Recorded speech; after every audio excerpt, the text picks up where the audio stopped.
Ito ay welcome na natin, nasa linya na ng ating komunikasyon si Attorney Jericho Angelo P. Galvez, isa pong election lawyer. Magandang umaga po, Attorney Jericho. Welcome po sa aming program. Bati muna kayo, Attorney, sa mga viewers and listeners natin. Ayan, magandang umaga po sa inyo lahat. Magandang umaga, Kabomboker. Opo, yun. Thank you very much, Attorney, sa pagpa-unlock muli sa interview. Eto, Attorney, umpisahan natin ang ating tanungan. Unahin ko na, Attorney, ano ang masasabi nyo doon sa kahapon sa cross-examination ng defense and din ng prosecution sa pagitan po ni Representative Luistro sa prosecution, sa defense naman, si Attorney Binluan. Ano ang masasabi nyo doon or komento nyo doon, Attorney? Kumusta yun para sa inyo? Well, para sa akin, parang dun sa presentation ni Director Matibag, wala namang bago. Unang-una, alam naman natin na lahat yun eh. Nakita na natin, napanood na natin yung video, napanood na natin yung declaration ni VP Sara. So, inagaantay ako ng pasabog kasi sabi nila meron daw pasabog kahapon pero wala ako narinig.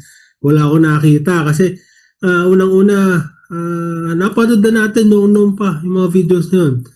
Kalat naman na sa social media, so inulit lang niya. So, siguro for purposes na mailagay sa record ng trial yung kanyang observation or yung kanyang investigasyon na ginagawa. Ang naging problema, na cross-examine siya. Although hindi natapos pa yung cross-examine, no? Meron pang continuation mamaya. And yung cross-examination kahapon was purely dedicated to question the credibility of Director Matibag as a witness. So makita mo may magandang punto na na-raise yung defense counsel kahapon. Unang-una yung kanyang personal knowledge regarding the initial investigation na hindi pa naman siya director nung panahon nag-iimbestiga. So anong alam niya? No, although tama din naman yung sagot na based on records ng aking opisina at ng opisina ng NBI, makikita mo naman kung ano yung nangyari during that particular investigation. Pangalawa, yung kanyang feelings against VP Sara na lumabas din, di ba? Yung kanyang mga editorial at opinion sa dyaryo. May 3 siyang naisulat sa dyaryo na sinasabi niya na bratinela or something na may press release siya na hindi maganda regarding the Vice President. So it affects the credibility of his testimony kasi lumalabas yung impartiality. Especially yung lumabas na yung sa asawa niya, di ba? Na makita mo na signatory pala or endorser yung asawa niya as sa impeachment complaint ni VP Sara. So kung ako yon, siyempre 'di ba? Ako sumusunod ako sa asawa ko eh. So ganun din siguro yung linyahan niyan, 'di ba?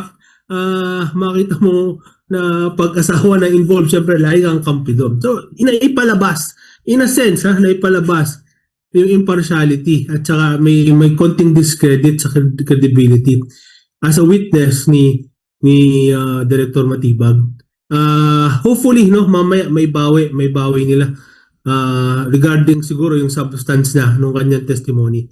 So sana may maganda yung maging sagot niya sa cross-examination mamaya. Pero as to the impeachment of the witness kahapon, medyo napalabas na in a certain part meron siyang impartiality, meron siyang biasness, and meron siyang lack of personal knowledge regarding his testimony yesterday. Opo. So, to cut the story short, Attorney, disappointed kayo kay sa mga sagot ni Director Matibag kahapon. Kasi sabi may pasabog, pero parang wala namang naging pasabog, Attorney. Hindi naman ako disappointed kay Director Matibag. Medyo nakulangan lang ako, no? Especially sa presentation ng prosecution. When the prosecution started presenting, medyo magulo pa nga eh. Anong nangyari? Anong kasunod? Kung alam mo, di ba? Pwede namang isang tanong, isang sagot yan eh. Pero medyo magulo yung presentation kahapon. And hopefully magkaroon ng mas magandang declaration or narration mamaya pag sumalang uli siya sa table or sa witness stand.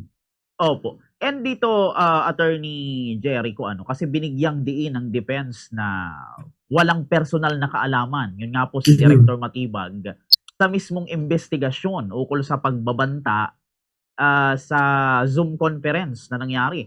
So sa ilalim, attorney, ng rules of evidence, kung hindi ako nagkakamali, yung Rule 130 o 130, gaano po kalaking epekto ito sa kredibilidad ng kanyang testimonya bilang director or head ng NBI, attorney?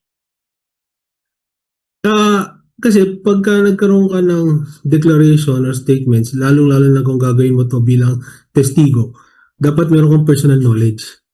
Dapat alam mo mismo, ikaw mismo nakakita, ikaw mismo nakarinig, ikaw, nandun ka mismo nung nangyayari yung mga bagay na yon. Otherwise, there will be a problem with your statement. There will be a question, doubt, totoo ba yung sinasabi nito? Or sabi nga ni Atty. Binuan, chismis lang. Di ba? So nagkakaroon ngayon ng problema as to the value ng sinasabi mo. Lalo't higit, wala ka naman personal knowledge during the time na nung ginawa yon, sinabi yon, nangyari yon, wala ka naman doon. No? So kaya tinatawag na hearsay, ito inadmissible as evidence. Okay po, yun. Pero dito, attorney, bilang head pa rin ng ahensya, karaniwan bang kinakailangan or kailangan ba na may first-hand knowledge talaga ang isang NBI director sa investigasyon? O sapat na yung kanyang probisyon bilang kinatawan ng buong ahensya para magpatotoo sa impeachment court, attorney? Well, ito yung sagot doon sa naging problema about personal knowledge kahapon. Kasi sabi nila, yung declaration kahapon ni Director Matibag is based on records. Nandiyan na yung records eh. Babasahin ko na lang. So ang sinasabi niya, meron nangyaring investigation at may nabasa akong record regarding this investigation. So still, ang pinoprobe lang niya is yung NBI is nagkaroon ng initial investigation prior maging director siya. And anong basis niya? Ang basis niya yung record ng aming bureau. So in a sense, ang sinasabi lang niya is that meron kaming naging investigation at ito yung records at nabasa ko yung records na yun. So ang pinapatunayan niya may nangyaring investigation. Pero as to the fact kung anong nangyari during the time na nag-iimbestiga, wala siyang personal knowledge. Ang knowledge niya is merong nangyaring investigation at nabasa ko yung record na yun. Naungkat din, attorney, ng defense yung asawa ni Director Matibag, isa sa mga nag-endorso ng impeachment complaint. Sa pananaw ng batas, attorney, sapat na ba ang giit ni Matibag na hiwalay ang trabaho nila upang mawala ang usapin ng bias sa kanyang pagtitistigo, attorney?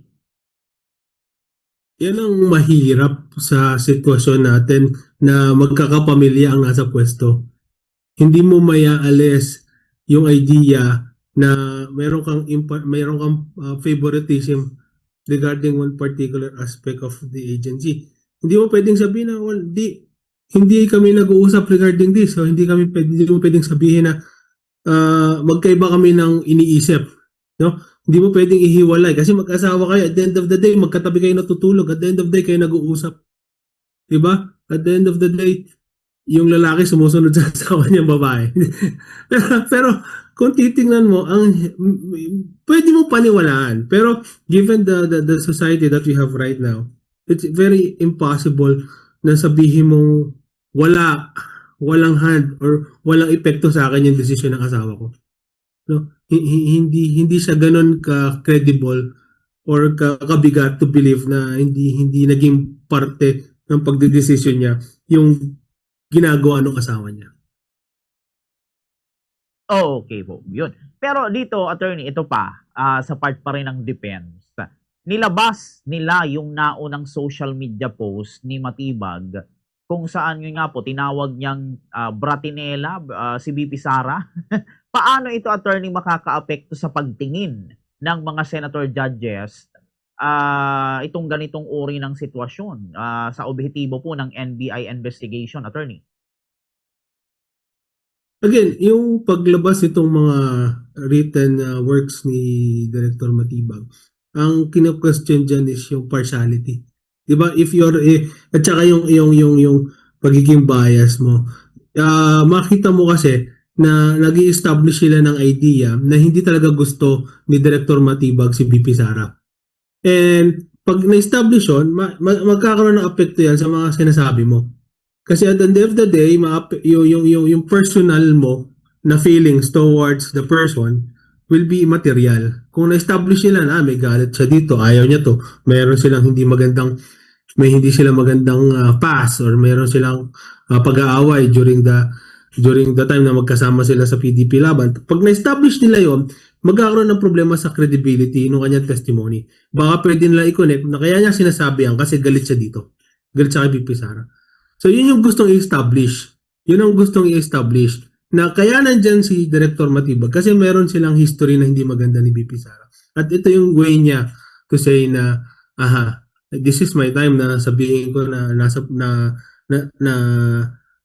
probably sabihin ko na something na hindi na maganda sa'yo against you. Kasi nga, may samaan tayo ng loob dati. So yun yung ini-establish nila. So yun yung gustong i-establish, gusto ipakita ng defense. Na because of the past, because of this Bratinella issue, because of the wife, because wala siyang personal knowledge, hindi nagiging credible yung witness ng prosecution. May mga basihan kung bakit niya ginagawa yun at hindi lang dahil na alam niya or nagkaroon ng investigasyon pero may other purpose kung bakit siya nandyan. Which may result to the inadmissibility of his testimony. Opo, iyon. Very well said, attorney. And mapunta naman tayo, attorney, doon sa trust rating. Ayan, parang presenta din kasi kahapon na mas mataas yung rating ni VP Sara kaysa kay President Marcos. So yun nga po, giniit ng NBI na hindi dapat makaapekto yung high survey or trust ratings sa investigasyon. Pero attorney, kung kayo ang tatanungin, sa legal na usapin pa rin, may timbang po ba talaga yung popularity ng isang respondent sa loob ng impeachment court, attorney?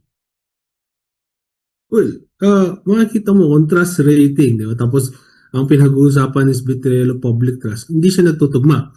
Kung sobrang taas ng trust rating ng isang tao, how can you say na may nararamdaman yung constituent niya na nabibetray sila? Di ba? So, pero then again, it's surprising na, di ba? Na despite what's happening right now, declaration na ginagawa ng prosecution, ang taas pa rin ng trust rating ni VP Sara. Ang problema kasi natin dito sa trust ratings na to is like a survey, no? Medyo sample lang yan.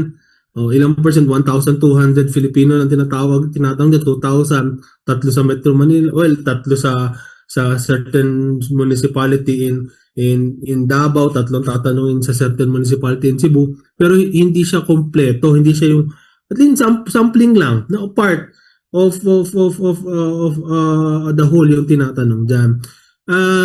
Tama yung sinabi ni Director Matibag na hindi porket popular ka, hindi ka na makakasuhan. Okay? Kaya lang kailangan nila i-consider yung fact na nabibetray ba talaga yung trust ng tao. No? Kasi yun yung primary consideration eh. Betrayal of public trust. If this makita ng publiko despite na nangyari na may declaration na papatayin or gusto niya ipapatay yung presidente o gusto niya pugutan ng ulo, nakaramdam ba ng betrayal yung tao? Nakaramdam ba ng betrayal ng public trust? Ang problema, this particular numbers should not result to immunity from suit. No, kasi meron pa rin dapat managot kung talagang may threat or may talagang naging problema. So yun na dapat tingnan ngayon during the impeachment, no? Yung sinabi ba ni Vice President Sara is impeachable dahil ba gusto niyang ipapatay si presidente pagka pinatay siya? Impeachable ba yun? Or will it result to betrayal of public trust? Given the context nung sinabi niya yun, no? So, yun ang dapat tingnan nila ngayon. Opo, iyon. Very well said ulit, attorney. And dako naman tayo, attorney, sa prosecution. Kasi pinalabas ng prosecution na seryosong banta ang pahayag ni VP Sara dahil sa kanyang military network at supporters. Pinakita pa nga, kahapon, attorney, parang pinakita pa rin yung pananapak ni VP Sara sa isang sheriff sa Davao. So bilang legal expert, attorney, sapat na po ba yung pahayag sa Zoom press conference para patunayan ang grave threat o kailangan ng tiyak na ebidensya ng overt acts, attorney? Okay. Ang problema natin kasi dito, ang involved na personality ay presidente. And pagka presidente na ang nagkaroon ka ng threat, most likely grave na in nature yan. And it should be taken seriously. No, pag sinabi na papatayin ko yung papatayin ko si A, papatayin ko si B, pwede mong hindi maging serious yan eh. Pero kung ang declaration mo ay papatayin mo yung presidente, the head of the nation, medyo seryoso in nature yan. Pero you should look into the context. Bakit niya ba sinabi yun? Ano ba yung konteksto? Kaya nga nung ginawa ng defense dyan, pinilay nila yung buong video, at least more than a minute of the video. Hindi lang yung declaration na sinabi niya pupugutan o papatayin yung ulo. To see, to let the people know ano yung konteksto, bakit niya nasabi yun. No, but for us, ang request ko lang sana maging maihinahon na lang no sana sa pagbibigay ng mga ganyang declaration kasi dahil presidente yung involved, may seriousness na involved dyan. Kaya siniseryoso ng NBI ang pag-iimbestiga. Especially kung meron namang kasi they're trying to establish a pattern of violence, di ba? Kaya nga nailabas yung pagsampal dun sa sheriff, di ba? They want to establish a picture that the vice president can really make this happen. No, yun ang gusto nilang palabasin. Pero tingin ko kulang pa. Sinapak lang naman yun, pero hindi naman pinatay, di ba? They're trying to include the testimony of Police Officer Las Cañas, di ba? Na unsigned and hindi notarized to say na part ng EJK si Vice President Sara. Pero tingin ko kulang pa yung establish na merong pattern of violence. Siguro they need to get more evidence to show this particular declaration na papatayin or pupugutan na ulo as actual threat. Pero again, since president ang involved, hindi natin pwede ipagbolang bahala yung seriousness ng threat na to. Tama din naman na magkaroon ng investigasyon. Tama din naman na silipin nila kung ano nga ba talaga yung nasa likod nito. Pero at the end of the day, yung context pa rin kung bakit nasabi, yung intention o yung context kung bakit yung nasabi. Opo, ayun, nabanggit nyo, attorney, yung about kay Las Cañas. Pinayagan po ng impeachment court yung submarking sa affidavit ni Arthur Las Cañas kaugnay nitong Davao Death Squad para maipakita yung pattern of violence. Gaano po ba, attorney, ka-admissible sa batas na gamitin yung nakaraang aligasyon laban sa pamilya Duterte para patunayan ang kasalukuyang impeachment charges kay VP Sara, attorney? Yung affidavit ni Las Cañas dapat actually kinwestiyon talaga mabuti. Number one, hindi siya permado. Kung hindi siya permado, wala yun. Meron ka po paper. Kahit sabi mo private document, hindi notarized. Sabi mo private document, pero sigurado ka ba na yun yung nakalagay na na-file sa ICC? Sigurado ka ba na yun yung similar copy? Kasi walang pirma eh. But pag hindi mo pirmahan yan, hindi mo statement yan, di ba? Kahit ano naman gawin mo na submission dyan, kung walang pirma yung nagsasalaysay, hindi niya pwedeng sabihin na ito yung salaysay. So that's problematic, no? Makita mo bakit nga ba tinanggap? Kaya nga nagalit si Senator Pia eh. Di ba? Nasabi na namarkahan na, so narinig na ng tao. No? So nasa record na. Yun ang naging problema kahapon. Hindi ko alam kung bakit tinanggap ni Senator Chis Escudero yung offer na yon. Pero to me since unsigned and unauthorized, okay lang unauthorized basta dapat permado So at least mapapatunayan mo na yun talaga yung statement ni Director Las Cañas, ni Police Officer Las Cañas. So yun, problematic for me, no? Problematic yung pagtanggap dun sa ebidensya na yun. Opo. And ito, attorney, maitanong ko, mailihis ko ng konti. Kahapon, attorney, parang tinanong ni Senator Rapi Tulfo si Director Matibag na bakit daw niya pag ordinaryong tao naggumawa ng pagbabanta, may warrant agad. Pero bakit daw pag vice presidente, yung gumawa nun, walang warrant agad, attorney. Ano ba ang ano nga naman attorney, paano nga naman yun ipapaliwanag, Attorney Jericho? Maayos ang paliwanag ni Director Matibag dyan sa aspeto na yan. Ang sabi ni Director Matibag, tama naman yung sagot niya. Kasi pag hinuli namin kaagad yan ng walang warrant, ano nangyari? Madidismiss yung kaso. Warrantless arrest, hindi naman pwede. Kailan mo lang ba pwedeng arrestuhin yung isang tao? Pag ginagawa niya mismo yung krimen or actually committing the crime. Di ba? Kung nasabi naman niya na yung tapos hindi naman siya hinuli during the time na sinasabi niya, kailangan mo dumaan sa proseso. No, kaya yung kaso ni teacher nung hinuli during the time of Duterte si teacher Mr. Mas, no, si Mr. Mas. Na-dismiss yan kasi nga it's a unlawful warrantless arrest. So ang sabi ni Director Matibag, hindi naman basta-basta pwedeng hulihin yan ngayon. Di ba? Kasi uh, it will resort to the dismissal of the charges. So nag-imbestiga muna kami. And let's wait for the court to issue the necessary warrant of arrest kung meron silang makitang probable cause. Okay, yun. Very well said ulit, attorney. So sa takbo, attorney, ng cross-examination kahapon, ano sa palagay nyo, attorney, yung parang naging ano ng defense? Pinalabas ba nila na si Director Matibag isang fact witness, expert witness, o hamak na summary witness lang? At paano ito naiiba sa pagturing ng mga senator judges sa kanyang salaysay, attorney? Well, hindi natin pwedeng sabi expert witness, no, si Director Matibag. That's a normal witness kahapon na just saying that we're already conducting an investigation and nakakita kami ng pattern of violence to consider this particular threat against the president as serious, no. In fact, meron na nga siya sinabi na meron na kami person of interest, di ba, na kinuha as assassins ng Vice President. Ang nangyari kahapon, the defense is trying to discredit the witness to show na impartial siya, na wala siyang personal knowledge at may personal bias na siya. And I think in a certain point, medyo effective naman sila to show na Director Matibag there's something kay Director Matibag na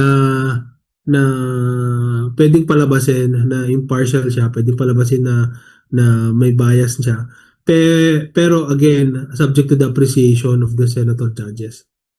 So tingnan natin, no, kung i-appreciate ba nila, kung bumenta ba sa kanila yung strategy ng defense kahapon.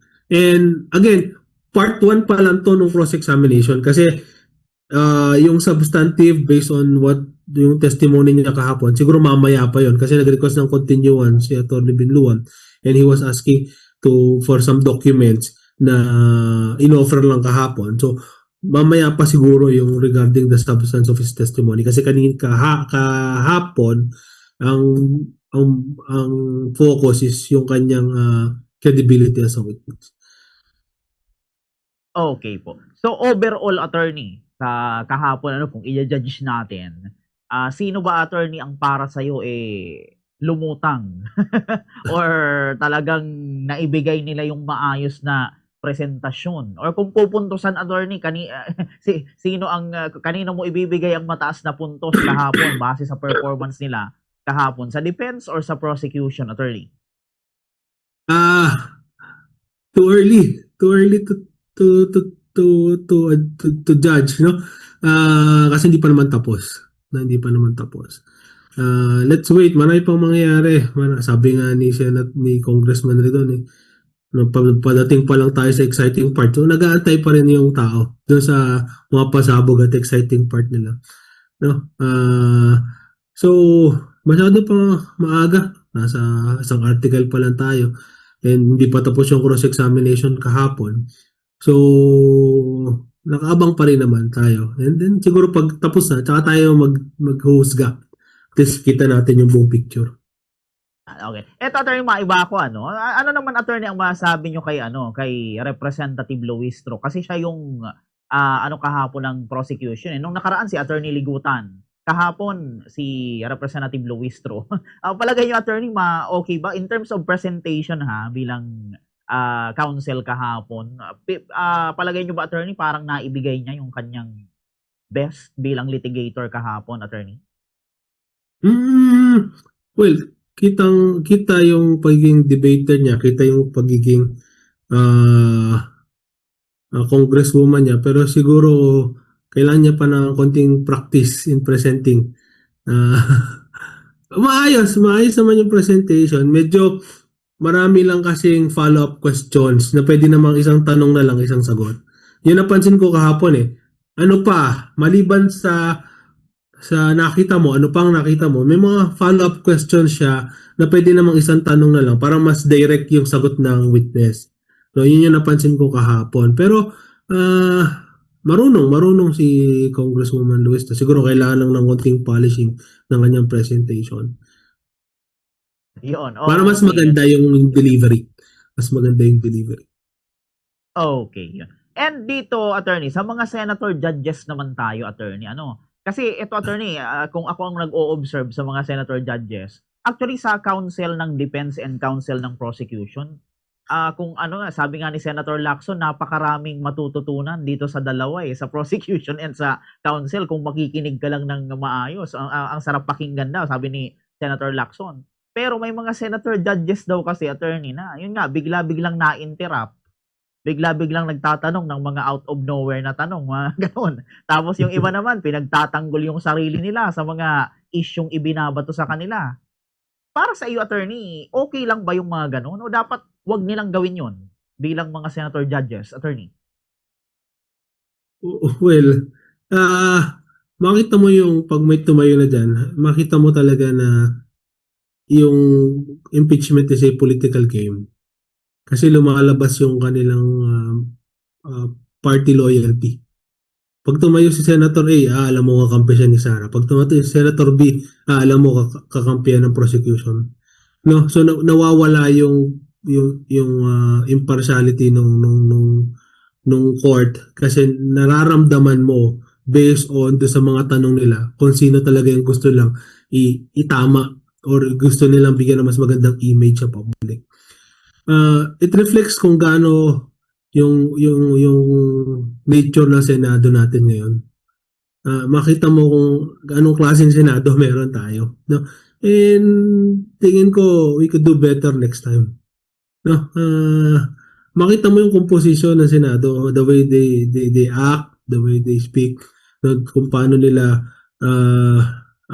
ipresenta or gawin yung trabaho nila. Makita mo talaga yung composition ng Senado. And tingin ko alam na, mas marami sana na deserving dun sa posisyon na yun kaysa sa kanila. Pero end of the day, binoto natin sila and ang nakakalungkot lang is that nakikita mo na hindi talaga hindi talaga impartial yung tribunal.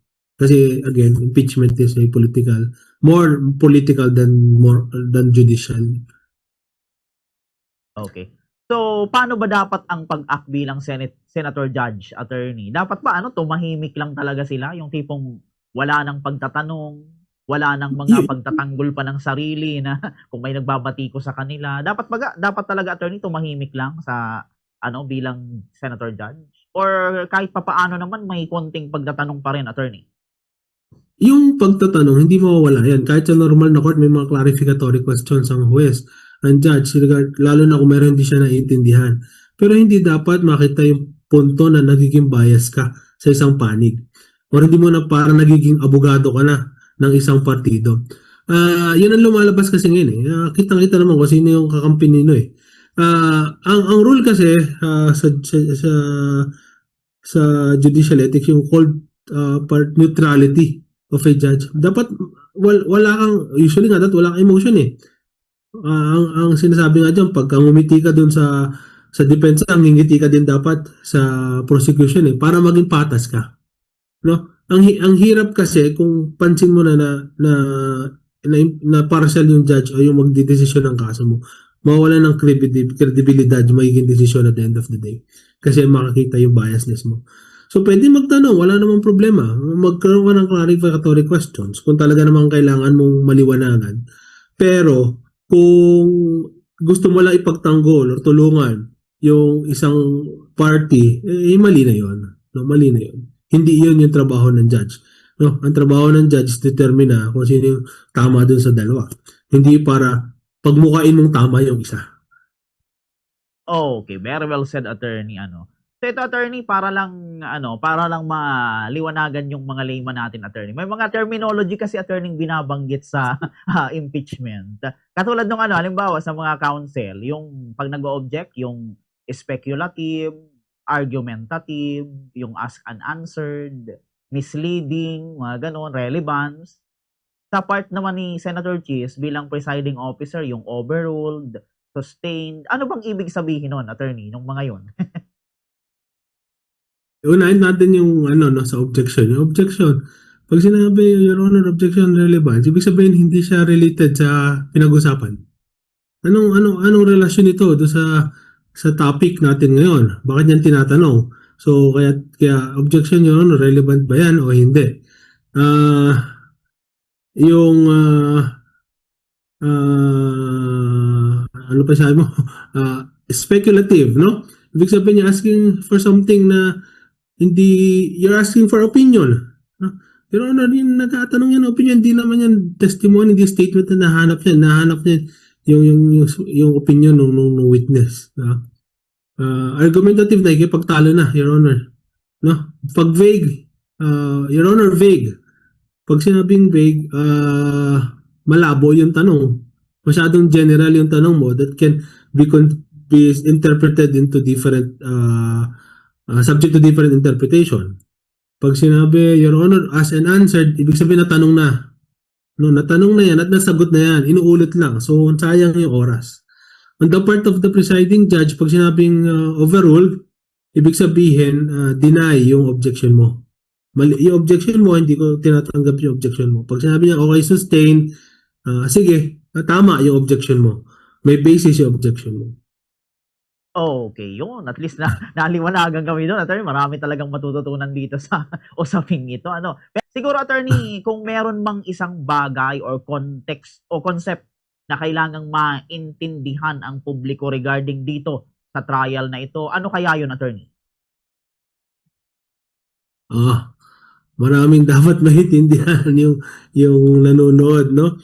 Pero, well, ako, ang lagi ko namang sinasabi is that ang dapat maintindihan dito is it is a process of determining accountability. No? Kung meron naman talaga na pagkakamali at may sapat na ebidensya, no? Yun ang dapat tingnan ng mga tao. No? End of the day, yung mga officials natin dapat accountable sila sa acts nila. And the primary goal is that the people should always be the consideration of the public officers, no? Hindi dapat yung kung sino man.